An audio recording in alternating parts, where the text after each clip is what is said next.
नमस्कार, मी संदीप काळे. आवाज महाराष्ट्राच्या या कार्यक्रमात आपलं मनापासून स्वागत. आज मी आहे YB सेंटरला, ज्या ठिकाणी YINची मिनिस्ट्री आत्ताच केलेली आहे आणि त्या मिनिस्ट्रीचं ओपनिंग झालेली आहे.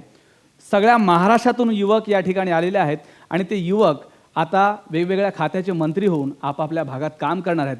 आज आवाज महाराष्ट्राच्या या कार्यक्रमामध्ये मी सगळ्या युवकांशी बोलणार आहे आणि त्यांच्याशी चर्चा करणार आहे की हे सगळे युवक जाऊन नेमकं करणार तरी काय आहेत. गेल्या 2 वर्षापासून ईनचं हे काम सुरू आहे आणि हे काम सुरू असताना त्यांनी केलेले प्रोजेक्ट हे अफलातून आहेत, जबरदस्त आहेत. सकाळ माध्यम समूहाचे सर्वेसर्वा असणारे अभिजित पवार सर यांनी या सगळ्या प्रोजेक्टच्या माध्यमातून जे काही उभं केलेलं आहे आणि या मुलांनी जे अंमलात आणलेलं आहे त्याचा आपण विचारही करू शकत नाही. आज मी या सगळ्या मंत्र्यांशी बोलणार आहे, त्यांच्याशी चर्चा करणार आहे आणि जाणून घेणार आहे की त्यांनी ईनमध्ये ते का आले आणि ईनमध्ये आल्यावर त्यांनी ज्या ज्या प्रोजेक्टमध्ये काम केलेलं आहे, नागपूरचा प्रोजेक्ट असेल, औरंगाबादचा प्रोजेक्ट असेल, नांदेडचा प्रोजेक्ट असेल, या सगळ्या प्रोजेक्टमध्ये आपण आज पाहतो की ही मुलं पूर्ण वेळ देऊन काम करत आहेत. मी या सगळ्या मुलांशी संवाद साधणार आहे. तत्पूर्वी मी पहिल्यांदा जातोय तेजस गुजराती यांच्याकडे. तेजस गुजराती या सगळ्या ईनचे सगळे सरदार आहेत, सगळ्या सरदारचे सरदार आहेत आणि त्यांनी हे सगळं काम मोठ्या जोखमीनं उभं केलेलं आहे आणि सकाळला अभिमान आहे या सगळ्या तरुणाईचा की ही तरुणाई जाऊन काम करते. तेजसजी, मला सांगा की या सगळ्या भागामध्ये आपण जे काम या ठिकाणी सुरू केलेलं आहे त्या कामाकडे तुम्ही कसं पाहता? एक अनुभव तुमचा वेगळा कसा आहे? कसे अनुभव आहे त्या तरुणाईसोबत काम करताना? मागच्या 2 वर्षापूर्वी ईनची स्थापना आली. आदरणीय अभिजित पवार सरांच्या संकल्पनेतून ह्या ईनची स्थापना आली आणि मागच्या वर्षी एक नवीन विचार सगळेजण बसलेले असताना समोर आला की जे इलेक्शन्स 22 वर्षापासून बंद आहे ते ईनच्या माध्यमातून आपण सुरू करावे आणि ती मागच्या वर्षी सुरू झाले. मागच्या वर्षी सुरू करताना जी धाकधूक होती ती यावर्षी हे मंत्रिमंडळ बघताना, याचा शपथविधी होताना ती पूर्णपणे गेलेली आहे. आणि माझी टीम जी मागच्या वर्षी घाबरत होती ती यावर्षी म्हणते की आणखी नवीन काहीतरी आपण करूया आणि ह्या मिनिस्टर्सला आपण एक वेगळ्या पातळीवरती घेऊन जाऊया. लीडरशिप डेव्हलपमेंट प्रोग्राम या माध्यमातून आपण हे इलेक्शन्स केले. मागच्या वर्षभरात 72 लीडर्स यामधून समोर आले. काही जण त्यामधून वेगवेगळ्या पातळीवरती आज उभे राहिलेत. गणेशसारख्या मुलांनी स्टार्टअपमध्ये आज पदार्पण केलेलं आहे आणि हीच एक उद्देश अभिजित पवार सरांचा होता. आणि मला या ठिकाणी विशेष नमूद करायला आवडेल की तुम्ही सगळ्यांनी मिळून जी सुरुवात करायला आम्हाला जी मदत केलेली आहे त्यामुळे हा निश्चित उपक्रम उत्तरोत्तर पुढे जाईल ही अपेक्षा मला वाटते. अगदी बरोबर आहे तेजसजी, आणि सगळी भूमिका ऐकून स्पष्ट केलेली आहे की कशी आम्ही सुरुवात केली होती. सुरुवातीला धाकधूक होती, पण आम्ही नंतर सुरुवात केली आणि हे जे काम जे 10 कॉलेजपासून सुरू होतं आज महाराष्ट्रातल्या 4000 कॉलेजमधनं सुरू आहे आणि ही सगळी मुलं आज हे मंत्री म्हणून महाराष्ट्राचं नेतृत्व करत आहेत. ते 4000 कॉलेजचं करत आहेत. मी पहिल्यांदा जातो आहे या ईनच्या माजी मुख्यमंत्र्याकडं, जो आत्ता काही वेळापूर्वी माजी मुख्यमंत्री झालेला आहे आणि वर्षभरापूर्वी त्याचा एकूण अनुभव कसा होता, त्यांनी काय कामं केली आणि आत्ता या नवीन मंत्रिमंडळाला तो कशा शुभेच्छा देतोय हे मला त्यांच्याकडनं जाणून घ्यायचं आहे. संदीप पालवे. ईन हा प्लॅटफॉर्म जेव्हा माझ्यासमोर आला, साधा एक कॉलेजचा विद्यार्थी होतो, कॉलेजच्या चळवळीत काम करत होतो.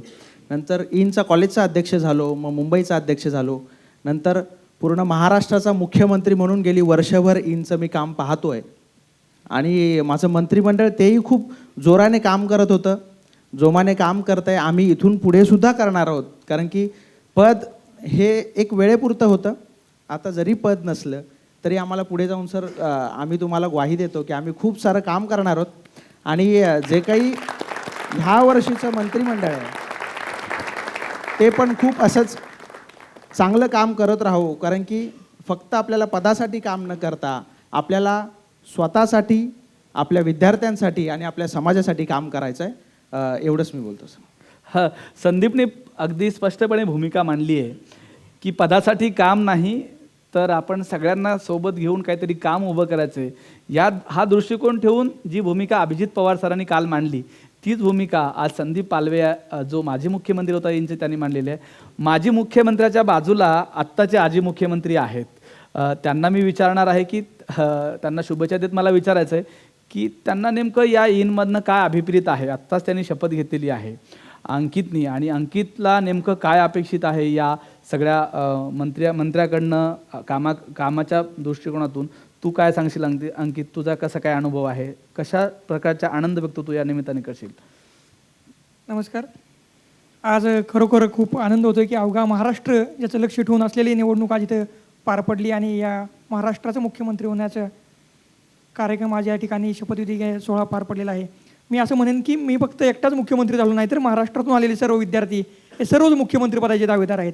कारण इथून पुढे येणारं प्रत्येक काम असेल हे मी एकटाच करणार नाही, तर संपूर्ण आमची टीम हे काम करणार आहे. आणि हे व्यासपीठ निर्माण केलं आहे याचं आम्हाला खूप कौतुक वाटतं. मी सर्वांचे आभार मानतो की या कार्यक्रमानिमित्तानं. आणि आत्तापर्यंत आम्ही पाण्यावर उपक्रम घेतले, विद्यार्थ्यांसाठी उपक्रम घेतले. त्याचबरोबर आता ह्या परवाच्या कार्यक्रमात आम्ही सांगितले की पर्यटनविषयी आम्ही इथं काम करणार आहोत आणि हे सर्व कार्यक्रम आम्ही ह्या आत्ता स्थापित झालेल्या मंत्र्यांकडून आम्ही करून घेणार आहोत, असं मला या ठिकाणी सांगावं असं वाटते. अगदी बरोबर, तुझं मनापासून खूप खूप अभिनंदन. खूप काम आपल्याला करायचं आहे या सगळ्या मंत्र्यांना घेऊन. संदीपचा अनुभव तुझ्या पाठीशी असणार आहे, आम्ही सगळेजण तुझ्या पाठीशी असणार आहोत. तुला खूप खूप तुझं अभिनंदन. गजाला खान, तुम्ही उपमुख्यमंत्री म्हणून या सगळ्या मंत्रिमंडळाचं, महिलांचं नेतृत्व करणार आहात, सगळं मंत्रिमंडळाचं नेतृत्व करणार आहात. काय तुमच्या पहिल्या भावना आहेत, काय सांगाल?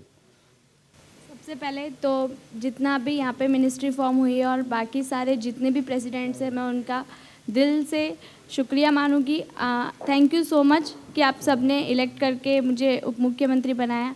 और एक लड़की, एक लेडी उप मुख्यमंत्री बनी है, तो मेरा सबसे ज़्यादा फोकस वुमेन एम्पावरमेंट पे रहेगा और सबसे ज़्यादा development in for change, society में चेंज लाने के लिए, महाराष्ट्र में चेंज लाने के लिए अपने सारे मिनिस्टर्स के साथ मिलकर काम करके, एक डिसिप्लिन से वर्क करके, जो भी रूल्स एंड रेगुलेशंस है उनको स्ट्रिक्टली फॉलो करके हम साल भर काम करेंगे और एक चेंज नेक्स्ट ईयर सभी को एक चेंज मिलेगा. और ये जो प्रोजेक्ट हम स्टार्ट करेंगे वो आने वाले, वो लाइफ लॉन्ग रहेगा, वो हमेशा सभी को याद रहेगा. अगदी बरोबर बोललीत. गजाला ही नागपूरवरून आलेली आहे आणि अनेक प्रोजेक्टमध्ये इनमध्ये सदस्य असताना गजालांनी काम केलेलं आहे. आपण पाहिलं की तिने तिची भूमिका मांडलेली आहे, कुठल्या पद्धतीनं तिला काम करायचं आहे, कसं सगळ्यांना सोबत घेऊन तिला काम करायचं. मी अनेक काही मेंबर्सशी बोलणार आहे या ठिकाणी जे इनमध्ये गेले अनेक वर्षभरापासून काम करतात आणि त्यांना इनकडनं नेमकं काय अपेक्षित आहे, ही सगळी इनचं मंत्रिमंडळ आहे, त्या इनच्या मंत्रिमंडळाला त्यांना काय काम करायचं आहे हे मी त्यांना विचारणार आहे. तू बारामतीवरून आलीस, गेल्या अनेक दिवसापासून इनमध्ये काम करतेस, एकूण तुझा काय अनुभव होता, काय सांगशील हा अनुभव शेअर करताना? फर्स्ट ऑफ ऑल मला यंग इन्स्पिरेटर्स नेटवर्क ह्या प्लॅटफॉर्मला थँकफुल म्हणायचं आहे, कारण सोसायटीमध्ये यंगस्टर्ससाठी एक मोटिवेशन क्रिएट करणारा हा एक प्लॅटफॉर्म आहे. आज आपण बघू शकतो की जगाच्या पातळीवरती महाराष्ट्रामध्ये एक असं पाऊल उचललं गेलं जिथं युवकांना प्रेरणा दिली जाते, त्यांना स्वतःच्या बळावरती काहीतरी करता येईल. आणि लिडरशिप डेव्हलपमेंट क्वालिटीज हे प्रत्येक युवकांमध्ये असलं पाहिजे. कारण अनेकदा असं होतं की आपल्यामध्ये क्वालिटीज असतात पण एक्सप्रेस करता येत नाही, आणि यंग इन्स्पिरेटर्स नेटवर्क हा प्लॅटफॉर्म प्रोव्हाइड करतो. कारण आज सेल्फ मोटिवेशन तर भेटतं, पण त्यातून सोसायटीसाठी आपण काय करतो हा प्लॅटफॉर्म आपल्याला शिकवतो. आणि यंग इन्स्पिरेटर्स नेटवर्ककडून मला एकच गोष्ट शिकायला भेटली की जेवढं तुम्हाला जगाला देता येईल तेवढं देत जावा. Because I always believe give more and accept and expect less. Thank you sir. सगळ्या भावना आपण समजू शकतो. नवा उत्साह आहे, नवी सगळी टीम आहे आणि या टीमला घेऊन एक जबरदस्त काम करायचं आहे. तुम्ही या मंत्रिमंडळात पहिल्यांदा आलात, तुम्ही मंत्री झालात असं तुम्ही घरी सांगितलं का? काय तुमच्या भावना होत्या? नमस्कार, मी प्रणववीर उस्मानाबादहून आलो आहे. तर मला आज असं वेगळंच फिलिंग झालं की का आज म्हणजे जे केंद्रातलं मंत्रिमंडळ असं तसंच इनमधलं मंत्रिमंडळ आणि मला सहकार खातं मिळालेलं आहे.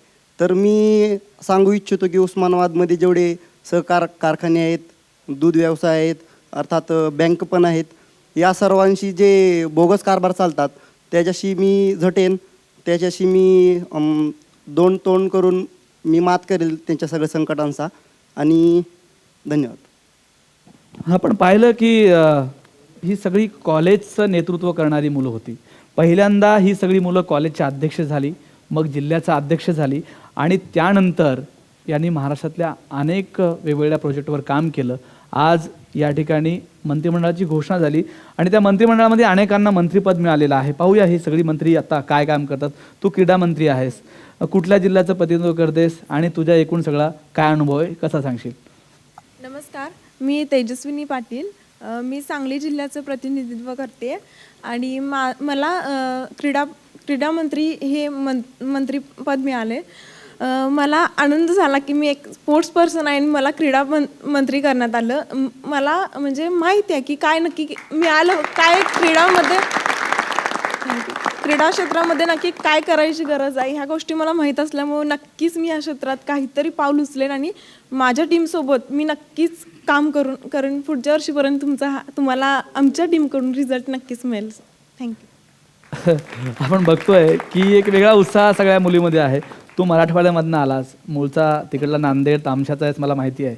आत्ता काय भावना आहेत तुझ्या ज्यावेळेस तिकडं जाशील एक मंत्री म्हणून? काम तर आहेच, पण मुलांमध्ये काय चर्चा होती, ऑफिसमध्ये काय चर्चा होती, किंवा तुझ्या एकूण सर्कलमध्ये काय चर्चा होती? तू मंत्री झाल्यानंतर तुझ्या भावना तू कशा व्यक्त करशील? सर्वप्रथम मी सांगतो की मी एक ग्रामीण भागातला विद्यार्थी आहे. म्हणजे खूप खेड गाव आहे आमचं. तर त्या गावातून मी पहिल्यांदा औरंगाबादला शिकायल्यानंतर कॉलेजमध्ये काम करत होतो आणि इंचे इलेक्शन लागल्यानंतर कॉलेजमधून इंचे इलेक्शन मी लढवली आणि तिथून निवडून आलो. तिथून आल्यानंतर कॉलेजमधलं काम सुरूच ठेवलं. त्याच्यानंतर ते काम मी जिल्हा पातळीवर नेलं. त्याच्यानंतर पूर्ण औरंगाबाद जिल्ह्यामध्ये मी सतत काम करत राहिलो आणि म्हणून नंतर जिल्हाध्यक्षपदी माझी निवड झाली. नंतर आता पुन्हा मंत्रिमंडळामध्ये मला संधी मिळाली आणि गृहमंत्री, महाराष्ट्राचा इंचा गृहमंत्री म्हणून आज माझी निवड झालेली आहे. निश्चित माझ्या गावाकडच्या मित्रांना आणि सगळ्या आई, आजी, आजोबां, सगळ्या मित्रपरिवारांना खूप आनंद होईल की माझी आज एका मंत्रिमंडळाच्या गृहमंत्रीपदी निवड झालेली आहे. त्याच्यामुळे नक्कीच ते फटाके पेढे वगैरे वाजून सुद्धा माझं स्वागत करतील तिथे. आता खूप एक चांगला अनुभव मिळत आहे त्या निमित्ताने. आपण पाहतो की निवड झाल्यानंतर एक वेगळा आनंद असतो, पण त्या पलीकडे जाऊन एक आनंद असा असतो की आपल्याला काहीतरी काम करायचं आहे आणि तो काम करण्यासाठी एक चांगलं व्यासपीठ आपल्याला मिळतं आणि त्या व्यासपीठाच्या सगळ्या आपण बाजू जर तपासल्या तर त्यामध्ये सोशल समाधान आपल्याला आहे. काहीतरी वेगळं आपण करतो याचं भान नक्कीच आहे आणि त्या भानाबरोबर आपल्याला जो काही बहुमान मिळणार आहे, आपल्यासोबत जे काही काम करायचं आहे सगळ्यांना घेऊन, त्यांना जो काही बहुमान मिळणार आहे तो काही वेगळा आहे. मला तुम्हाला विचारायचं आहे, तू एका ग्रामीण भागातून आलेला आहेस, वेगळं खातं तुझ्याकडे आता दिलेलं आहे आणि त्या खात्यासंदर्भातली काही तुला माहिती आहे का, आणि असेल तर तू ती माहिती सगळ्यांसाठी कशी उपयोगात आणणार आहेस, काय सांगशील? नमस्कार, माझं नाव विशाल नंदागुडी. मी विदर्भातून आलो आहे आणि महाविद्यालयाची निवडणूक लढवित असताना अनेक विद्यार्थ्यांचे प्रश्न माझ्यासमोर आले की जे काही मला सध्या आदिवासी विकास मंत्री म्हणून आहे मी सध्या, तर असे काही आदिवासी घटक आहे जे आतापर्यंत प्रवाहामध्ये आलेले नाही आहे आणि म्हणून मला अशा विद्यार्थ्यांसाठी कार्य करायचं आहे, त्यांना प्रवाहामध्ये आणायचं आहे. आणि इंच्या माध्यमातून एक खूप छान प्लॅटफॉर्म आहे की ज्या माध्यमातून मी समाजामधील काही घटकांना न्याय देऊ शकेल आणि मी ही वर्षभरात करून दाखवेल आणि येणाऱ्या काळामध्ये इन ही एक इतिहास रचला अशी एक घटना तुमच्या समोर येईल. धन्यवाद. आपण पाहतोय की अनेकांच्या वेगवेगळ्या भावना आहेत. उपमुख्यमंत्री आहेत, माजी उपमुख्यमंत्री घुगे जे औरंगाबादचे आहेत, त्यांनी पण त्यांच्या काळात खूप छान काम केलं. तुमचे काय अनुभव होते? कुठल्या वेगवेगळ्या प्रोजेक्टवर तुम्ही काय काम केलं, काय सांगाल? सर्वप्रथम जे मुख्यमंत्री आणि उपमुख्यमंत्री निवडलं त्यांचं अभिनंदन. माजी मुख्यमंत्री हे म्हणायला अभिमान वाटतोय कारण की माझी जागा एका मुलीने घेतली आहे. वा. आणि अजून अभिमानाची गोष्ट एक अजून वाटते की औरंगाबादला परत एकदा एक चांगलं मंत्रिपद त्या ठिकाणी मिळालेलं आहे आणि ते मंत्रिपद अजून एक चांगली सांगायची गोष्ट म्हणजे तो मुलगा माझ्या कॉलेजचा आहे. तर ही एक गोष्ट माझ्यासाठी अभिमानास्पद आहे. मागच्या 2 वर्षापासून मी इनमध्ये कार्यरत आहे. तर इनमध्ये काम करत असताना मला खूप साऱ्या गोष्टी शिकायला मिळाल्या. त्यातल्या 2 गोष्टी म्हणजे एक गोष्ट असते लोकशाही. लोकशाहीमध्ये जर बोलायला गेलो तर लोकशाहीमध्ये एखादा समाज असेल त्या ज्या समाजाची स्ट्रेंथ जास्त त्या समाजाचा नेता त्या ठिकाणी येतो. परंतु इनमध्ये आल्यानंतर मला आपण हे बदलू शकतो हे कळालं. त्याचप्रमाणे प्रत्येक गोष्टी आपण पुस्तकात वाचून ती आपल्यामध्ये आणू शकत नाही. काही गोष्टी शिकण्यासाठी आपल्याला प्रत्यक्ष लोकांमध्ये फिरावं लागतं. ज्यावेळेला आपल्याला पर्सनॅलिटी डेव्हलपमेंट करायची हे सगळं आपण सराउंडिंगपासून शिकू शकतो. तर या सगळ्या गोष्टी मला इनमुळे मिळाल्या आणि इनमुळे अनेक अधिकाऱ्यांसोबत मला भेटता आलं, अनेक पॉलिटिकल लीडरसोबत भेटता आलं. इव्हन दो नरेंद्र मोदींना आम्ही मागच्या वर्षी भेटलो. त्याचप्रमाणे मुख्यमंत्री देवेंद्र फडणवीस आमच्या अधिवेशनाला आले. अनेक लीडरसोबत आमचं इंटरॅक्शन झालं. त्यामुळे ते प्रत्येकाकडे काहीतरी घेण्यासारखं होत. कसे बोलतात, कसे वागतात, या सगळ्या गोष्टी त्यांच्याकडनं शिकायला मिळालं. बोलण्यासारखं खूप काही आहे, पण सगळ्यांचं ऐकण्याचा मला अधिक आनंद होईल. थँक्यू.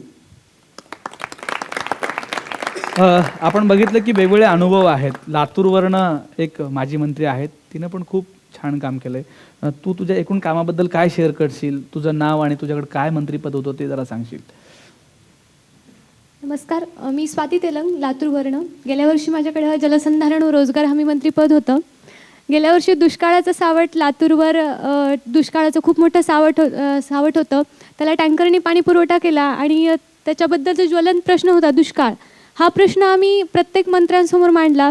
त्याच्या अंतर्गत आम्ही वृक्ष लागवडीचा संदेश प्रत्येक लातूर जिल्ह्यातील गावात, लातूर जिल्ह्यामध्ये पूर्ण आम्ही वृक्ष लागवड केली. त्याचबरोबर सरकारच्या उपक्रमात 2 कोटी वृक्ष लागवड केली. त्याच्यामध्ये पण आमचा मोठा सहभाग होता ईंचा. सुधीर मुनगंटीवारांनी पण आमचं खूप कौतुक केलं त्या कामाबद्दल. आणि अशा प्रकारे बरेच कामं आम्ही दुष्काळाच्या संदर्भात लातूरमध्ये केलेले आहेत. आणि नवीन मंत्रिमंडळानं शुभेच्छा. आज माझं मंत्रिपद दुसऱ्याला गेलं आहे, असं खूप आनंद वाटतंय. सहसा मंत्रिमंडळामध्ये आपलं पद गेले की दुःख होतं, पण आम्हाला छान वाटतंय की आता नवीन कोणीतरी येऊन काम करणार आहे. धन्यवाद. जबरदस्त. इथं कुठलीही स्पर्धा नाही, स्पर्धा आहे काम करण्याची आणि काहीतरी आपल्या वाट्याला चांगल्या पद्धतीने कसं येईल याची सगळी स्पर्धा आहे.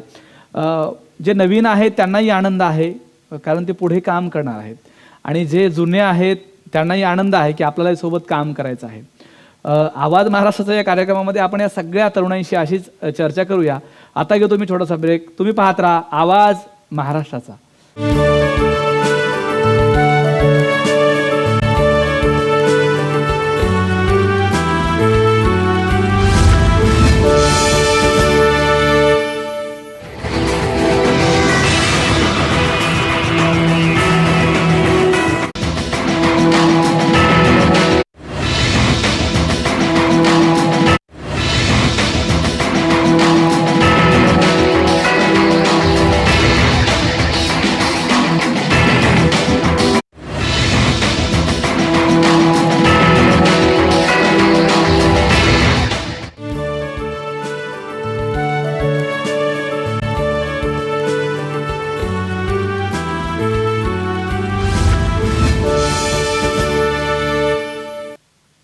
आवाज महाराष्ट्राच्या या कार्यक्रमात आपलं पुन्हा एकदा स्वागत. आपण चर्चा करतोय तरुणाईशी, ईंच्या मंत्रिमंडळाशी. ज्या ईंच्या मंत्रिमंडळाची स्थापना इथं झालेली आहे, दुसरं मंत्रिमंडळ ईंचं, आणि ही तरुणाई आता सज्ज झालेली आहे वेगवेगळे काम करण्यासाठी. कुठलं हे तरुणाई काम करणार आहे, काय भूमिका आहे या तरुणाची, आपण हे जाणून घेतोय. आणि अनेक तरुण यामध्ये उत्स्फूर्तपणे प्रतिसाद देत आहेत. अनेक मंत्री आहेत या ठिकाणी जे प्रतिसाद देत आहेत. मला तुम्ही सांगा की तुमची काय नेमकी भूमिका आहे आता काम करण्यासंदर्भातली, कुठल्या डोक्यात तुमच्या आयडिया आहेत, आणि अनेक प्रश्न पण तुम्ही या निमित्ताने विचारलीत, तर कुठल्या अँगलनं जाऊन तुम्ही आता कामाला सुरुवात करणार, काय सांगाल? पहिली गोष्ट म्हणजे मला खंत वाटतंय की मंत्रिमंडळात, तो महाराष्ट्राचं मंत्रिमंडळ असो किंवा वायांचा असो, तिथे महिला विकास विभाग आहे पण पुरुष विकास विभाग हा नाही आहे. तर हा पद मिळाला आहे तर माझा म्हणजे एकच एम आहे की आपण ह्या पदाला वापरून एवढी शक्ती निर्माण करूया की महिला विकास म्हणजे हा जो विभाग आहे तो पुन्हा या मिनिस्ट्रीमध्ये राहूच नाही. म्हणजे महिलांचा विकास हा पूर्णपणे झालाच पाहिजे. या आपण बघतो की पूर्ण उत्साह आहे या सगळ्या टीममध्ये आणि नव्याने काहीतरी काम करायचं असं ते म्हणतात. तुम्ही नाशिकवरनं आलात, अनेक विषय आहेत नाशिकमधनं. कुठल्या विषयाला घेऊन आता जाऊन तुम्हाला नाशिकमध्ये काम करायचं, काय सांगाल? सर्वप्रथम मी माझे जे कलिग्ज आहे, भावी आमचे आता नवनिर्वाचित मुख्यमंत्री, उपमुख्यमंत्री आणि सर्व मंत्रिमंडळ तसेच सर्व जिल्हाध्यक्ष जे इथं आलेले प्रत्येक जिल्ह्यातून, त्यांचं सर्वांना शुभेच्छा देईल की त्यांच्यासोबत मला काम करण्याची ही संधी इन फाउंडेशन मार्फत मिळाली. तसेच सकाळचंही मी हार्दिक आभार मानतो. तसेच आमचे कॉलेजचे जे मॅनेजमेंट बॉडी, हॉस्टेल असो किंवा ज्या मुलांनी मला सपोर्ट केला आणि ज्यांच्यामुळे मी उभा राहिलो, त्यांचेही मी आभार मानतो सर. आणि दुसरी गोष्ट म्हणजे मला जे पद मिळालेलं आहे अर्थमंत्री, तर माझ्या समोर मागच्या वर्षीच्या मुलांनी जे 1 कोटी रुपये आरोग्य खात्याकडून काढून घेतलेत, त्यापेक्षा जास्त काहीतरी करून नवीन काहीतरी संकल्पना राबवण्याचं योजना आहे. आपण बघतो की ही सगळी लोक तरुण जे आहेत ते नव्याने काहीतरी काम करणार आहेत आणि या कामामध्ये एक गोष्ट प्रामुख्याने जाणवते की यांच्याकडे खूप कल्पना आहेत. त्या कल्पना कुठंतरी व्यासपीठ मिळावं यासाठी सुरुवात झालेली आहे. तुम्ही मराठवाड्यासारख्या अत्यंत मागासलेल्या भागात आहात, बीडसारखा तुमचा भाग आहे, खूप दुष्काळ आहे, पाण्याचं अनेक विषय आहेत. तुम्ही हे सगळे विषय हाताळताना ईनचा वापर कशा पद्धतीने करून घेणार आहात, काय सांगाल? प्रथमतः मी माझं भाग्य समजतो की पुन्हा एकदा या ईनच्या मंत्रिमंडळामध्ये मला मंत्रिपद भेटलं आहे आणि अतिशय अवर्षणग्रस्त भाग असणारा आमचा मराठवाडा आणि त्यामध्ये असणारे सर्व जिल्हे आणि त्याचबरोबर अखंड महाराष्ट्र या ठिकाणी दुष्काळाचा भाग म्हणलं की पाण्याची अतिशय टंचाई या ठिकाणी येते. मग याच्यावरती चांगल्या भूमिका आपल्याला घेणं गरजेचं आहे. मग आमच्या इकडच्या छोट्या मोठ्या नद्या असतील, ओढे नाले असतील, छोटे छोटे तलाव असतील, त्याचबरोबर आमच्या बीडच्या साईडने आणि मराठवाड्यामधून गोदावरी गेलेली आहे, शिंदपणे आहे, बाकीच्या नद्या आहेत, यांचे रुंदीकरण कसं करता येईल, त्यावरती बंधारे कसे टाकता येतील. त्याचबरोबर या ठिकाणी अधिकचा पावसाळा झाल्याच्या नंतर या ठिकाणी आमच्या नदीपात्र सोडून इतर ठिकाणी जाऊन त्या ठिकाणची गाळाची शेती असणारी ती वायाला गेली, परंतु त्याच्या अगोदर आम्हाला हा बंदोबस्त कसा येईल हाही आम्ही उपाययोजना त्याच्यामध्ये राबवू शकतो. पुन्हा पुढे जाऊन त्या ठिकाणी नालाबांध आम्ही करू शकतो. डोंगर उताराचा चारा खांदून त्या ठिकाणी पाणी अडवा, पाणी जिरवा आम्ही राहू शकतो. नव्याने या मंत्रिमंडळातली जलयुक्त शिवारसारखी आमच्या मराठवाड्यामध्ये चांगला उपक्रम राबला गेला. त्याच्याबरोबरही आपल्या दैनिक सकाळच्या माध्यमातून शिंदपणा असणाऱ्या नदीची रुंदीकरण त्या ठिकाणी केले गेले आणि त्याच्या माध्यमातून वरखडे सरांना आमचा सगळा समूह एकत्र येऊन त्या ठिकाणी त्या शिंदपणाचं रुंदीकरण केलं, त्याच्यावरती बंधारे टाकले आणि पुढे चालून लातूरसारखा असणारा आमचा भाग म्हणजे त्या ठिकाणी झाडे कमी आहेत, त्या ठिकाणी वृक्ष लागवडीचं काम अतिशय अमर साखरेसारखा आमच्या एका नेत्याने चांगलं केलं. मग लातूरची टीम ज्या झाडांच्या बाबतीत काम करत आहे त्यांच्याबरोबर आम्हाला पाण्याचा कसा तिथला प्रश्न सोडवता येईल यही महत्त्वाची आमच्या पुढे भूमिका आम्ही घेऊ शकतो. तुमच्या भावना मी समजू शकतो. अत्यंत उत्साहाने तुम्ही वर्षभरात काम केलेलं आहे आणि या सगळ्या मंत्र्यांनी ईनच्या आत्ता ही मंत्री सगळी झाली, त्यांनी केवळ काम केलेलं नाही आहे तर त्यांनी एक नाव वेगळं कमावलेलं आहे. आत्ता जे नवीन मुख्यमंत्री झालेले आहेत, तुम्ही तुमच्या भागामध्ये कुठलं काम केलं होतं? तुम्हाला अपेक्षा होती का की तुम्ही मुख्यमंत्री बनणार आहात? काय सांगाल? नाही, तर मला तर सुरुवातीला अपेक्षा नव्हती की मी महाराष्ट्राचा मुख्यमंत्री बनेन, कारण संपूर्ण महाराष्ट्रातून एवढे विद्यार्थी इथे सगळेजण एकत्र जमलेत आणि त्यातून कराडसारख्या शहराचा एक मुख्यमंत्री होईल असं सुरुवातीला वाटत नव्हतं. पण आम्ही सुरुवातीला कराडसारख्या ठिकाणी असेल, सातारा जिल्ह्यामध्ये असेल, सातारा जिल्ह्यामध्ये विविध उपक्रम आम्ही राबवले. त्यामध्ये आम्ही असेल बंधाऱ्याचा उपक्रम राबवला, जेणेकरून त्या ठिकाणी बहुसंख्य गावामध्ये पाणी अडवायचं काम मोठ्या प्रमाणात झालं. त्याप्रमाणे आम्ही सातारा शहरामध्ये एक मुलींना त्रास होत होता म्हणून पोलीस चौकीचं आम्ही तिथं निवेदन दिलं आणि ती पोलीस चौकी त्या भागचे IG साहेब कोल्हापूरचे त्यांनी तिथं पोलीस चौकी मंजूर केली आणि हे आमचं पॉझिटिव्ह थिंकिंग आहे की जे आम्ही मनात आणेल ते केलं पाहिजे. आणि मला असं म्हणायचं आहे की प्रत्येकानं आपल्याला मिळालेला विजय हा विजय नाही तर त्याचा इतिहास कसा घडेल हे प्रामुख्यानं बघून त्या पद्धतीने त्यामध्ये प्रयत्न केले पाहिजेत असं मला वाटतं. आपण पाहतो की महाराष्ट्रातल्या मंत्रिमंडळामध्ये आत्तापर्यंत महिला अनेक होत्या, पण उपमुख्यमंत्री पदापदावर कोणी गेलेलं नाही असं अनेक उदाहरणं आपल्याकडे आहेत. पण ईनच्या मंत्रिमंडळामध्ये पहिल्यांदा कोणीतरी महिला मुलगी युवती ही उपमुख्यमंत्री आहे. आपण तिचं स्वागत करूया आणि तिच्याकडनं जाणून घेऊया की कशा पद्धतीनं तू आत्तापर्यंत काम केलं होतंस आणि कधी वाटलं होतं का की आपण महाराष्ट्राचं उपमुख्यमंत्रीपद आपल्याला मिळणार आहे? काय सांगशील? अभी तक तो जैसे मैं रूरल एरिया से आई हूँ, नागपुर से, विदर्भ से, तो वहाँ पे मैंने सबसे ज़्यादा फोकस किया है वो यूथ डेवलपमेंट में, जिसमें मैंने स्टूडेंट्स को पर्सनैलिटी डेवलपमेंट, एंटरप्रेन्योर डेवलपमेंट, उनको सॉफ्ट स्किल्स सिखाई है. इसी के साथ साथ आगे मेरा यही काम रहेगा कि मैं जितना भी हो सके यूथ का डेवलपमेंट करूं, उनको सेल्फ इंडिपेंडेंट बनाने की कोशिश करूं और सबसे ज़्यादा जो प्रॉब्लम बढ़ रहा है अनएम्प्लॉयमेंट का, उसको सॉल्व करने के लिए जितना पॉसिबल हो सके और जितना भी ज़्यादा मैं वर्क कर सकती हूँ उतना मैं पूरा वर्क करूँगी. आपण पाहतो की नवा उत्साह आहे, नवा जोश आहे आणि या जोशासोबत सगळेजण काम करणार आहेत. पण काम करताना आपण विभागवार जर एकूण बघितलं तर अनेक प्रश्न या राज्यामध्ये आहेत. मग सगळे प्रदेश आपले तुम्ही घ्या, मराठवाडा घ्या, विदर्भ घ्या, पश्चिम महाराष्ट्र घ्या, सगळ्या ठिकाणी कुठले ना कुठले तरी प्रश्न आहेत. पण प्रामुख्याने मराठवाड्यात खूप प्रश्न आहेत आणि मराठवाड्याचे अनेक मंत्री, अनेक पालकमंत्री या दरम्यान आहेत. मला तू सांग की तू मराठवाड्यामधनं आलीस, तू नांदेडमधनं आलेली आहेस, काय प्रामुख्याने तिथले प्रश्न आहेत आणि तुम्ही ईनच्या माध्यमातून ते प्रश्न आता कशा पद्धतीने सोडणार आहात? काय सांगशील? मराठवाड्याकडे जर पाहायला गेलं तर खूप मागासलेला भाग आहे तो आणि तिथं सर्वप्रथम जर म्हटलं तर एज्युकेशनचा जो प्रॉब्लेम आहे तिथे सर्वप्रथम ते आम्ही सॉल्व्ह करण्याचा पाहत आहोत. जसं म्हणजे फुटपाथ शाळा. आम्ही सर्व जे गरीब विद्यार्थी आहेत आणि जे भीक मागतात रेल्वे स्टेशन्सवरती, त्यांच्यासाठी सर्वप्रथम आम्ही फुटपाथ शाळा काढणार आहोत. आणि त्याबरोबरच सर्वप्रथम आमच्या मराठवाड्यात लक्ष अशा लोकांकडे राहील जे खरंच ज्यांच्याकडे राहण्यासाठी घरं नाही आहेत, त्यांच्यासाठी आम्ही काही करू शकतो का.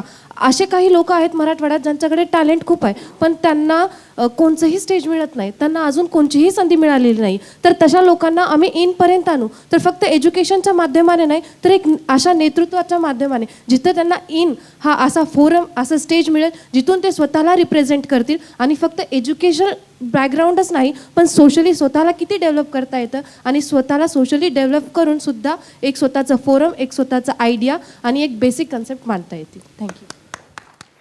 इकडं खानदेश आहे जळगाव, तुम्ही जळगावून आलेला आहात. या सगळ्या नव्या मंत्रिमंडळामध्ये तुमचं स्वागत आहे.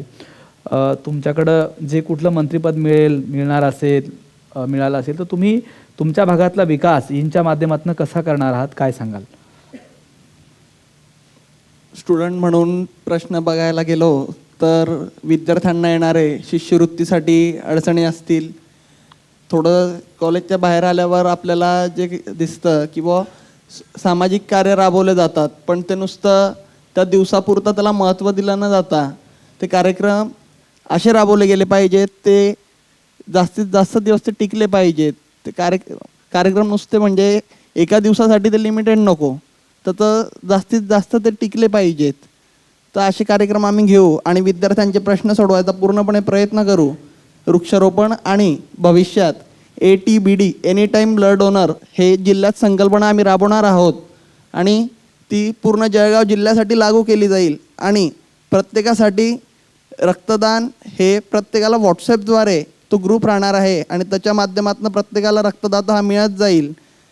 कारण की हे करण्यामागचा उद्देश एवढाच आहे की रक्तदान हे कुठल्या फॅक्टरी वगैरेमध्ये निर्माण होत नसतं, तर ते माणुसकीच्या नादातनं निर्माण होईल. अगदी बरोबर आहे, तुम्ही सांगताय ते महत्त्वाचा मुद्दा आहे. वेगवेगळे विषय आहेत, त्या विषयाला हात घालणं अत्यंत महत्त्वाचं आहे. आणि ही सगळी तरुणाई अगदी मराठवाड्याच्या भाषेमध्ये पेटलेली तरुणाई आहे आणि काहीतरी करण्याच्या दृष्टीने यांनी मोठं पावलं उचललेली आहेत, खूप कामं केलेली आहेत आणि खूप कामं ही सगळी करणार आहेत. मला तुम्ही सांगा, तुम्ही परभणीहून आलेला आहात, दोन्ही आजी माजी मंत्री आहात, तर सगळी परभणीचं सगळं एकूण आपण स्ट्रक्चर बघितलं, तिथे सगळे विषय बघितले, तर तुम्हाला असं काय वाटतं की कुठले विषय प्रामुख्याने घेऊन आपण काम करायला पाहिजे, काय सांगाल? नमस्कार, मी परभणीवरून आलेलो आहे. एकंदरीत परभणीची भौगोलिक परिस्थिती पाहत असता महाराष्ट्रामध्ये सगळ्यात सुपीक म्हणायला हरकत नाही, कारण जिल्ह्यामध्ये साधारणतः 2-3 नद्या आहेत आणि सगळी काळीची अगदी चांगली जमीन आहे. कुठल्याही भागामध्ये कुठलाही प्रश्न नाही आहे, परंतु केवळ शेतीवर आधारित उद्योग नाही आहेत, त्याच्यानंतर शिक्षणाच्या दर्जेदार सुविधा नाही आहेत आणि एक समजा मुंबईसारख्या पुण्यासारख्या ज्या मेट्रो सिटी आहेत तिथनं संपर्क थोडा परभणीचा तुटल्यासारखा आहे. अगदी विकासाच्या वाटा आतापर्यंत परभणीसारख्या ठिकाणी पोहोचलेल्या नाही आहेत. त्यामुळे त्या ठिकाणी शेतकऱ्यांमध्ये जागृती आणि शेतीवर आधारित उद्योग प्रक्रिया यांच्या माध्यमातून माननीय महाराष्ट्राच्या मुख्यमंत्र्यांना भेटून कशा पद्धतीनं तशा योजना येतील आणि अधिक पद्धतीनं विद्यार्थ्यांमध्ये शिक्षणाबाबत जागरूकता कशी वाढेल अशा पद्धतीनं आम्ही काम करू. अगदी बरोबर आहे, सगळ्या भागातले वेगवेगळे प्रश्न आहेत आणि ईनने 4000 कॉलेजेसमध्ये निवडणुका घेतल्या आणि त्या निवडणुकीच्या माध्यमातून सगळीकडं एक वातावरण निर्मिती केलेली आहे की सामाजिक कामामध्ये अत्यंत अग्रेसर असणारी तरुणाई एकत्रित यावी आणि त्यांनी काम करावं आणि हीच तरुणाई एकत्रित आलेली आहे. त्यांच्या माध्यमातून हे मंत्रिमंडळ या ठिकाणी निर्माण झालेलं आहे. मला तुम्हाला विचारायचं आहे, तुम्ही सांगा की या सगळ्या ईनकडे तुम्ही कुठल्या अपेक्षानं पाहता आणि त्या अपेक्षा पूर्ण करण्यासाठी तुमची भूमिका नेमकी काय असेल, काय सांगाल?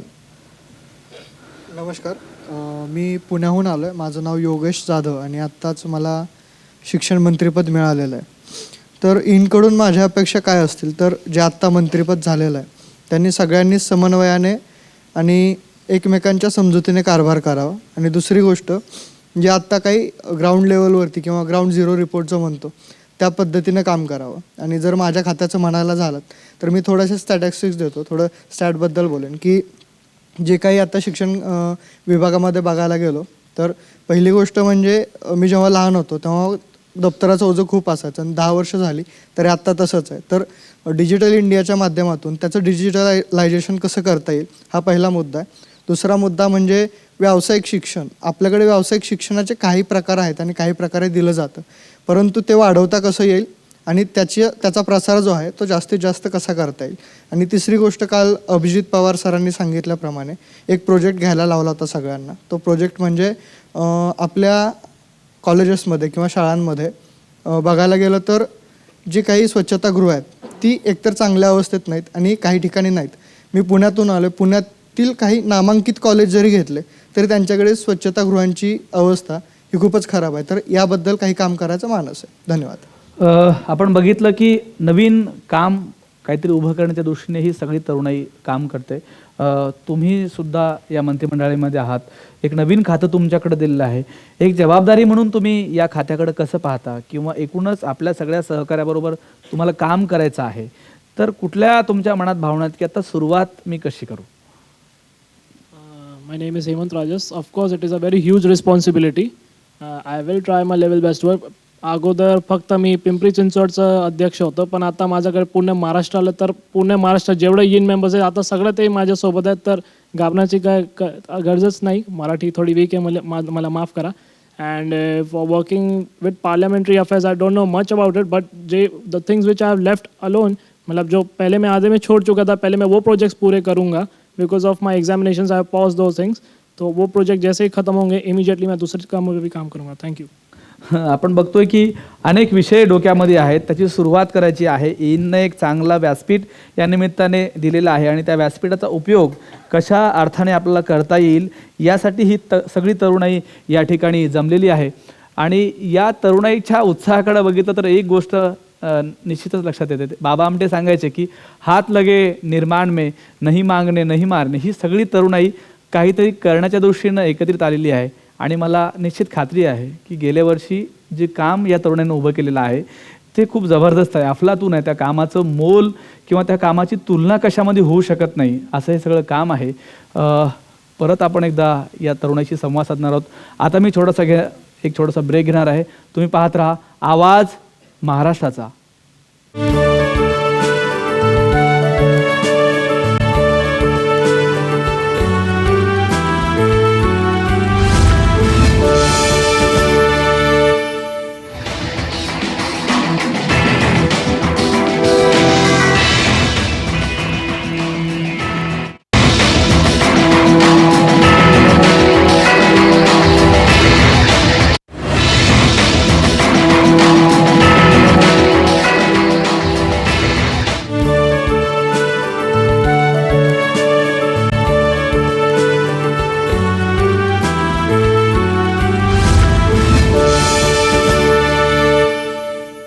नमस्कार. आवाज महाराष्ट्राच्या या कार्यक्रमात आपलं पुन्हा एकदा स्वागत आहे. आपण चर्चा करतोय तरुणाईशी, ज्या तरुणाईने गेल्या वर्षभरात खूप चांगलं काम केलं. काही तरुणाई 2-3 वर्षापासून या ईनमध्ये काम करते आणि ती तरुणाई आज एका व्यासपीठामध्ये बांधलेली गेलेली आहे, ईनच्या व्यासपीठामध्ये. आणि त्या व्यासपीठाचं मंत्रिमंडळ स्थापन झालं आज दुसऱ्यांदा नव्याने. आणि आपण त्याच सगळ्या नव्या मंत्रिमंडळाशी, जुन्या मंत्रिमंडळाशी चर्चा करतोय आणि त्यांच्याकडनं जाणून घेतोय की वर्षभरात त्यांनी काय केलं आणि आत्ता या सगळ्या नवीन मंत्रिमंडळाच्या माध्यमातून ते काय करणार आहेत याची चर्चा आपण करतोय. मला बाकी अन्य काही लोकांशी चर्चा करायची आहे जे या टीमला उभं करण्यामध्ये त्यांचा सिंहाचा वाटा आहे. हे सगळं काम करत असताना खूप कष्ट घ्यावे लागतात. म्हणजे महाविद्यालयाच्या परवानगीपासून ते मुख्यमंत्री निवडीपर्यंत सगळा प्रवास करताना ही टीम, माझी टीम, या सगळ्या टीमचं कौतुक करायला पाहिजे. आणि सगळ्यांनी टाळ्या वाजून आपण या सगळ्या टीमचं निश्चितच कौतुक करायला पाहिजे की खूप चांगलं काम या टीमनं उभं केलं आहे. काही सरदार या टीमचे यामध्ये आहेत. मी त्याच्याशी संवाद साधणार आहे. माझा सहकारी आहे, मी त्याच्याशी पहिल्यांदा बोलणार आहे. मला सांग, एकूण कसा अनुभव होता निवडणुकीचा, मंत्रिमंडळ निवडतानाचा? किती प्रेशर होतं, कसा तणाव होता, काय तू याची सगळी तुलना करशील, काय सांगशील? कॉलेजमध्ये जी निवडणुका ज्या पार पडल्या, खरोखरच खूप मोठं आव्हान होतं. मात्र खूप मोठा विद्यार्थ्यामध्ये एक जल्लोष होता, कारण नव्यानंच महाराष्ट्रातल्या समस्त विद्यार्थ्यांना एक ईननं व्यासपीठ दिलं. त्यानंतर जिल्हाध्यक्षांची निवड केल्यानंतर आज ही जी लिडरशिप डेव्हलपमेंट प्रोग्राम झाला आहे, कार्यक्रम या ठिकाणी पार पडतोय. खरोखरच ही जी मंत्रिमंडळांची निवड झाली, या मंत्र्यांमध्ये एक वेगळा जोश आहे आणि प्रत्येक ग्रामीण स्तरांपासून ही विद्यार्थी हे मंत्री निश्चितच एक चांगलं काम करतील आणि खरोखरच एक मोठा जोश आहे. आम्हाला ही टीम उभी करताना खूप मोठी धावपळ करावी लागली, मात्र आनंद खूप वाटतोय, कारण हा आनंद या सर्व मंत्रिमंडळाच्या चेहऱ्यावरून दिसतोय. बघतोय की आपण एक वेगळा उत्साह आहे, एक वेगळा आनंद आहे. सगळेजण उत्साहात आनंदात आहेत. आकाश आहे इकडे. आकाश, तू मराठवाड्याचं प्रतिनिधित्व करतोयस. खूप मेहनत घ्यावी लागली सगळं करताना. आपण रात्री 2-2 वाजेपर्यंत सगळं करताना जागत होतो. काय सांगशील, तुझे अनुभव कसे आहेत? नक्कीच ही सगळं उभं करताना खूप कष्ट घ्यावं लागतात. अगदी जे काही माझे सहकारी आहेत प्रत्येकांनाच नवीन नवीन वेगवेगळे अनुभव आलेत. ज्याप्रमाणे बाबा आमटेंनी सांगितलं की हात लगे निर्माण में नहीं मागणे नहीं मारणे, त्याप्रमाणे ही एक ज्या प्रकारे माळ गुंफवण्यासाठी एक एक फूल जोडावं लागतं त्या प्रकारे हे माणसं आम्ही जोडलेली आहेत आणि नक्कीच उद्याचं भविष्य आज आपण हे जोडलेलं आहे. आपण पाहतो की सगळी टीम आहे या ठिकाणी. स्नेहल आहे माझी सहकारी, जी पुण्यामध्ये असते, सगळ्या पश्चिम महाराष्ट्राचं ती काम पाहते. आणि स्नेहल, खूप अभिनंदन, तुझं खूप छान काम केलंस या दरम्यानच्या काळामध्ये. साईनाथ आहे या ठिकाणी. स्नेहल, काय अनुभव तुझे, काय सांगशील? ॲक्च्युली म्हणतात ना की छोट्या छोट्या गोष्टी करण्यासाठी आपल्याला सगळ्यांचं सहकार्य लागतं. हे जे आम्ही केलेलं आहे ते पूर्ण आमचे जे आमचे सर आहेत, तेजस सर, संदीप सर आणि पूर्ण आमची यीन टीम, आम्ही एकत्र मिळून हे सगळं केलेलं आहे. पुणे, पिंपरी चिंचवड विभागामध्ये मोठ्या मोठ्या सिटीजमध्ये अशा गोष्टी करताना बरेच प्रॉब्लेम्स आपल्याला येतात, पण त्यासाठी आम्हाला चांगल्या प्रकारचा गायडन्स इथे मिळाला आणि त्यानंतरच आम्ही या सगळ्या गोष्टी यशस्वीपणे केल्या. तर ग्रामीण भागामध्ये निवडणुका ज्यावेळेस घेतल्या आणि ग्रामीण भागातल्या विद्यार्थ्यांचा जो उत्साह होता आणि त्या उत्साहानं भरपूर आम्हाला शिकायला भेटलं आणि त्या उत्साहातनं हे मंत्रिमंडळ तयार झालेलं आहे. बऱ्याचदा ग्रामीण भागातला जो मंत्री आहे अतिशय उत्साहाने काम करतोय, तेच काम आता शहरातला मंत्रीही बघून करतोय, याचा मनस्वी आनंद वाटतोय आम्हाला. गणेश खोता, गणेश जगदाळे हा माझा माझा नाशिकचा सहकारी आहे. साईनाथ आहे कोल्हापूरचा. साईनाथ, तू काय सांगशील? खरं तर ज्यांच्यामध्ये ऊर्जाची ठासून भरलेली असते आणि त्या ऊर्जेला एक वाट मिळावी या अनुषंगाने एक धडपड चालू असते आणि ती धडपड अशी असते की मला काहीतरी नवीन करण्यासाठी मिळावं आणि या अनुषंगाने या निवडणुका असतील किंवा हे जे मंत्रिमंडळ असतील ह्या धडपडीला कुठंतरी एक वाट देऊन त्याला एक पॉझिटिव्ह दिशेने घेऊन जाण्याचं काम या व्यासपीठाच्या माध्यमातून झालं. आणि आम्ही काम करत असताना आम्ही जरी सुद्धा कॉलेजला असताना या अशा पद्धतीचं व्यासपीठ नव्हतं, पण आम्ही आमचं कॉलेजला यामध्ये एन्जॉय करतोय. आपण पाहतो की केवळ मंत्रीच नाहीत तर अत्यंत जोशाने ही सगळी माझी सहकारी या ठिकाणी काम करते. संदीप पालवे आहे माजी मुख्यमंत्री. संदीप, तू नव्या मुख्यमंत्र्याला शुभेच्छा कशा देशील? प्रथम अनिकेत आणि सगळ्या मंत्रिमंडळाचं हार्दिक हार्दिक अभिनंदन. आणि इन CM म्हणजे काय, तर चीफ मिनिस्टर तर आहेच इनचा, पण इन CM म्हणजे चेंज मेकर. आपण सगळे इथे जे बसलो आहेत आपण चेंज मेकर आहोत आणि आपल्याला आपल्या महाराष्ट्रासाठी काहीतरी चेंज घडवायचं आहे. आणि इन मंत्र्यांबरोबरच मला महाराष्ट्रातल्या तरुणांना सांगायचं आहे की आपण म्हटलं जातं की आपला तरुणांचा देश आहे, पण आपला प्रत्येक तरुण हा आज व्यसनाधीन होत चालला आहे. त्याची टक्केवारी खूप प्रमाणात आहे सर. आणि मला प्रत्येक तरुणाला सांगायचं आहे की तुला या निमित्ताने एक राजकीय व्यासपीठ मिळालंय, तू राजकारणात जाणार अशी पण चर्चा आहे, काय सांगशील? आता चर्चा म्हणायचं झालं तर मी अहमदनगरचा आहे आणि लहानपणापासून मुंबईत राहतो, म्हणजे माझं शिक्षण हे मुंबईत झालं आहे. आणि आता मुंबईच्या निवडणुका येतात, आपल्या सगळ्यांना माहिती आहे महानगरपालिकेच्या निवडणुका येत आहे. आता एरियात खूप सारी सर जोरदार चर्चा आहे. तिकीट वाटप अजून व्हायचं आहे, बघूया. कारण की कसं असतं, गुपित आधीच सांगायचं नसतं, इलेक्शन होऊ द्या. आपण संदीप तर सगळं लक्षात घ्या, गुपित सांगायचं नसते म्हणजे काहीतरी आहे तरी त्याला सांगायचं. तो आपल्याला नक्की सांगेल. उपमुख्यमंत्री आहेत घुगे औरंगाबादचे, तुम्ही या सगळ्यांना शुभेच्छा कशा द्याल? सगळ्यांना शुभेच्छा. स्पेशली मला ज्या गोष्टीमध्ये इनमध्ये काम करत असताना एक गोष्ट आढळली, ती गोष्ट म्हणजे शिक्षण. आपली जी एज्युकेशन सिस्टीम आहे आता, जे गव्हर्नमेंट आपलं, तर ह्या खूप गोष्टींवरती बोलतं आहे की स्मार्ट सिटी असेल, स्मार्ट सिटी, DMIC ह्या सगळ्या गोष्टींबद्दल बोलतो आहे.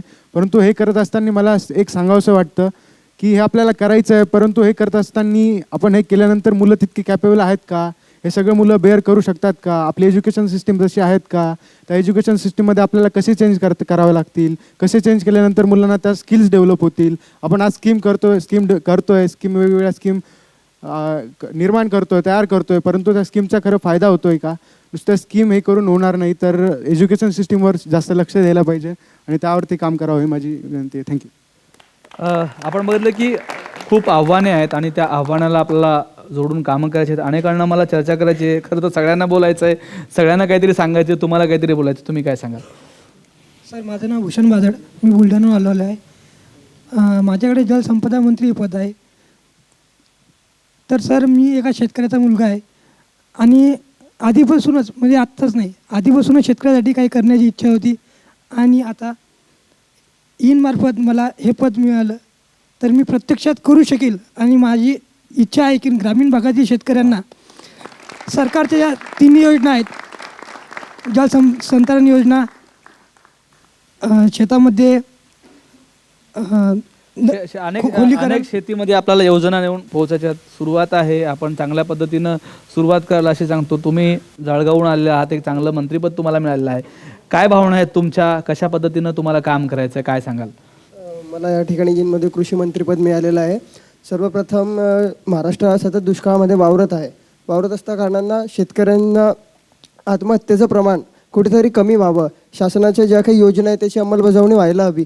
योग्य तो म्हणजे प्रमुख मुद्दा असा आहे की प्रत्येक विभागामध्ये, नगरमध्ये शेतकऱ्यांच्या आत्महत्येचं प्रमाण हे कमी व्हायला हवं. आणि ज्या काही शासनाच्या योजना आहे त्यांची योग्य ती अंमलबजावणी करून नक्की त्या शेतकऱ्यांना त्याचा फायदा मिळावा व सावकारी कर्ज माफ करण्याचा माझा प्रयत्न असेल. आपण बघतो की सावकारी हा मोठा शाप आहे आपल्या समाजाला आणि त्यातून तो मिटला जावा अशी त्यांची भूमिका आहे. मला अनेकांशी काही चर्चा करायची आहे. तुम्ही काय सांगाल? आत्ता तुम्ही घरी सांगणार आहात की मला हे मिळालं, काय भावना असतील तुमच्या? कशा शब्दात तुम्ही घरी सांगाल? नमस्कार सर, मी वर्धेवरून आलेली आहे आणि जेव्हा यूथ इन्स्पायर्ड नेटवर्कमध्ये मी जेव्हा जुळली तेव्हा मला खूप काही शिकायला मिळालं. आणि मी घरी जाऊन सगळ्यांना सांगणार की मी इनमध्ये गेली तर मी एक वेगळी काहीतरी माझ्यामध्ये चेंजेस झाले. आणि माझ्या मित्राकडे वनमंत्रीचं पद मिळालं आहे. तर जे आता पर्यावरणाचे जे प्रॉब्लेम्स क्रिएट होत आहेत तर ते आम्ही कुठेतरी पर्यावरणाला आळा घालण्यासाठी काहीतरी प्रयत्न करू असं मी इनच्या वतीने मी तुम्हाला शाश्वती देते. अगदी बरोबर आहे. अनेक विषय आहेत, अनेक विषयावर आपण चर्चा करतोय. सळसळती तरुणाई आहे, नवीन प्रश्न आहेत. अमर साखरे आहे लातूरचा, जो माजी मंत्री होता. अमर, तुझ्या काळामध्ये तू जे काही कामं केलीस ती कामं खूप अफलातून होती. झाडं लावण्यासारखी कामं असतील किंवा गणेश उत्सवाच्या त्या मूर्त्या संदर्भातलं काम असेल, हे काम पुढे चालू ठेवण्यासाठी तुझी भूमिका काय असेल? सर, लातूर जिल्ह्याची ओळख प्रामुख्याने शैक्षणिक पॅटर्न अशी ओळख आहे पूर्ण महाराष्ट्रामध्ये. पण सध्या लातूर जिल्ह्याची ओळख अशी झालेली होती की दुष्काळी जिल्हा. याचं प्रमुख कारण मला असं वाटतं की लातूर जिल्ह्यामध्ये झालेलं सर्वात कमी वनक्षेत्राचं प्रमाण 0.7%, फक्त इतकं कमी वनक्षेत्र राहिलेलं होतं.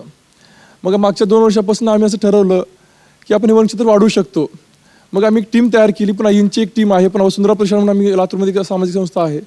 त्यात ह्या दोघांच्या माध्यमातून आम्ही आत्तापर्यंत एक वनक्षेत्र वाढवण्यासाठी 1000 झाडं वाढदिवसाला भेट स्वरूपात दिलेली आहेत. व तसेच आम्ही त्या 1000 झाडं देताना त्यांना सांगितलं की झाडं नुसतं घेऊ नका, तर लावून त्यांना जगवा झाडं. आणि आम्ही वेळोवेळी फीडबॅक पण घेतो. व तसेच सर, मला सांगायला आनंद वाटतो की 5 गावामध्ये आम्ही लातूर जिल्ह्याच्या 300 शेवग्याची झाडं लावून गरीब शेतकऱ्यांना आम्ही स्वतः शेतामध्ये जाऊन श्रमदान करून आम्ही शेवगा लागवड केली. व 6 महिन्यानंतर त्या शेतकऱ्यांना 17,000 रुपयाचं उत्पन्न सुद्धा मिळालेलं आहे. आपण बघतो की लातूर सारख्या ठिकाणी या तरुणांनी खूप मोठं काम उभं केलं आहे. इकडे मुंबईची काही तरुणाई आहे. मला सांगा, मुंबईचं क्रेज वेगळं आहे, मुंबईचं नाव वेगळं आहे, मुंबईतल्या तरुणाईच्या समस्या वेगळ्या आहेत. तुम्ही त्या समस्याकडे कसं पाहता आणि इनच्या माध्यमातून तुम्ही तिथे कसं काम करणार आहात, काय सांगाल? युवकांना जी संधी भेटत नव्हती, राजकीय क्षेत्रात जी संधी भेटत नव्हती, ती इनच्या माध्यमाने कुठेतरी भेटत आहे. आणि अब्दुल कलामांच्या ज्या स्टेटमेंटप्रमाणे की येत्या 2020 साली भारत हा महासत्ता असेल, खरंच या इनच्या मेंबर्सकडे आणि या मंत्र्यांकडे बघून वाटतंय का खरंच येत्या काळात भारत हा महासत्ता बनेलच? आपण पाहतो की वेगवेगळे प्रश्न आपण या निमित्ताने हाताळतोय. मला तुम्ही सांगा की काय तुमच्या भावना आहेत, आत्ता इथून पुढे तुम्ही कसं कामाला लागणार आहात इनच्या माध्यमातून? सर, मी चंद्रपूरहून आलेलो आहे. आत्ताच तिकडे दारूबंदी झालेली आहे आणि दारूचे जे व्यसन करत होते मुलं, ॲक्च्युली स्टुडंट्स जे कॉलेजमध्ये शिकतात वगैरे, त्यांना एक म्हणजे नवीन व्यसनाचा मार्ग मिळाला असं झालं आहे. ड्रग्सकडे वळत आहेत मुलं, किंवा चरस असो, गांजा असो. त्या मुलांना तिकडे जाण्यापासून कसं रोखता येईल यासाठी इनच्या माध्यमातून एक चांगली चळवळ आणि एक चांगलं काम करायचं आहे. आणि त्यानंतर आम्ही चंद्रपूर पोलीस विभागासोबत इननी काम पण केलं आहे. सेनो 2 मोहिमेमध्ये आम्ही चांगल्या प्रकारे काम केलं आणि सतत असंच करत राहणार आहे. थँक्यू. आपण बघितलं की कामं सुरू आहेत आणि त्या कामाचा जो आलेख आहे तो वाढतोय इनच्या माध्यमातून. गेल्या वर्षी इनने सगळ्या महाराष्ट्रातल्या सगळ्या जिल्ह्यामध्ये, चंद्रपूरमध्ये दारूबंदी झाल्यानंतर तिथेही दारूबंद व्हावी यासाठी रॅल्या काढली होती आणि अनेक तरुणाई या निमित्ताने रस्त्यावर आली होती. विषय असा आहे की एक आवाज या तरुणाईचा सगळा लोकांपर्यंत पोहोचलेला आहे आणि त्या आवाजाला एक कुठेतरी वेगळं व्यासपीठ मिळते आणि त्या व्यासपीठाच्या माध्यमातून हे सगळं काम उभं राहतंय. तुम्ही काय सांगाल, आता जाऊन तुम्हाला थेट कामाला सुरुवात करायची आहे, कसं पाहता या सगळ्या कामाकडं आणि सुरुवात तुम्ही कशी करणार आहात? नमस्कार, मी अजिंक्य शेवाळे, मी सातारा जिल्ह्यातून कराडवरून आलेलो आहे. सर्वप्रथम मी अनिकेतजी मोरे आणि सर्व मंत्रिमंडळांना मी शुभेच्छा देईन त्यांच्या कामासाठी. खरंच इन हे असं एक व्यासपीठ आहे की तरुणाईला पुढं जाऊन काहीतरी करायचं आहे आणि त्या तरुणाईला एक व्यासपीठ मिळवून दिलेलं आहे. आणि सकाळ मीडिया असेल, साम टी व्ही असेल, इन हे संपूर्ण तरुणांच्या पाठीशी आहे. आणि नक्कीच ह्या जगात जर बघितलं तर तरुणाईचा देश म्हणून भारताकडे पाहिलं जातं आणि ह्या तरुणाईला सकारात्मक दृष्टीनं नेण्याचं आणि मानसिकता बदलून ह्या देशामध्ये काहीतरी घडवण्याचा नक्कीच ही तरुणाई प्रयत्न करेल. सर, आपण बघतोय की इनचं मंत्रिमंडळ आहे, अनेक पालकमंत्री आहेत, अनेक राज्यमंत्री आहेत आणि ते पुढे जाऊन चांगल्या अर्थाने काम करणार आहेत. मला तुम्ही सांगा की या सगळ्या काम करणाऱ्या मंत्र्यांना तुमचा एक महामंडळाचे अध्यक्ष किंवा एक सपोर्टर म्हणून कशी तुमची भूमिका असेल, काय सांगाल? मी प्रज्ञा गवळी, मी बारामतीहून आली आहे आणि प्रथमतः मला इनचे खूप आभार मानायचे आहेत कारण थेट की प्रश्न उत्तर द्या. आणि इनमध्ये माझा एकच असा उद्देश आहे की सर्वांनी एकत्रित येऊन आम्हाला काम करायचं आहे. कोणाचं पद वगैरे असं पाहून असं काही काम वगैरे करायचं नाही, तर एकत्रित येऊन आणि एकजुटीने येऊन काम करायचं आहे. आणि कोणतंही काम छोटं किंवा मोठं असं आम्ही ठरवणार नाही, तर तळागाळात जाऊन प्रत्येक अगदी शेतकऱ्यापासून तर अगदी कुठल्या मिनिस्टरपर्यंत आम्ही पोहोचून ते कामाला मदत करणार आहे. थँक्यू. आपण पाहतो की एक नवा जोश आहे, एक नवा उत्साह आहे आणि ही तरुणाई आज काहीतरी करण्याच्या दृष्टीने एकत्रित आलेली आहे. या तरुणाईशी या गप्पा, हा संवाद आज संपणारा नाही आहे. हा संवाद आपल्याला असंच कायम ठेवायचा आहे. ही तरुणाई या महाराष्ट्राला दिशा देणारी आहे. मी खरं सांगतोय, महाराष्ट्रातल्या अनेक कॉलेजमध्ये मी फिरलो आणि तिथं मला जाणवलं की ही मुलं काहीतरी करणार आहेत आणि अभिजित पवार सरांनी जे स्वप्न पाहिलेलं आहे त्या स्वप्नाला कुठंतरी न्याय देण्याची भूमिका ही तरुणाई बजावणार आहे. या सगळ्यांना मी शुभेच्छा देतो, नवीन मंत्रिमंडळाला शुभेच्छा देतो. खूप काम करायचं आहे, खूप काहीतरी करून दाखवायचं आहे आणि ते केल्यावर एक मनामध्ये जे काही समाधान असणार आहे ना, ती आम्हा सगळ्या या तरुणाईची एक तिजोरी असणार आहे, खजाना असणार आहे. मी परत एकदा आपल्या सगळ्यांचं अभिनंदन करतो आणि आपली रजा घेतो. उद्या परत भेटूया नव्या आवाजासह. तुम्ही पाहत राहा आवाज. धन्यवाद.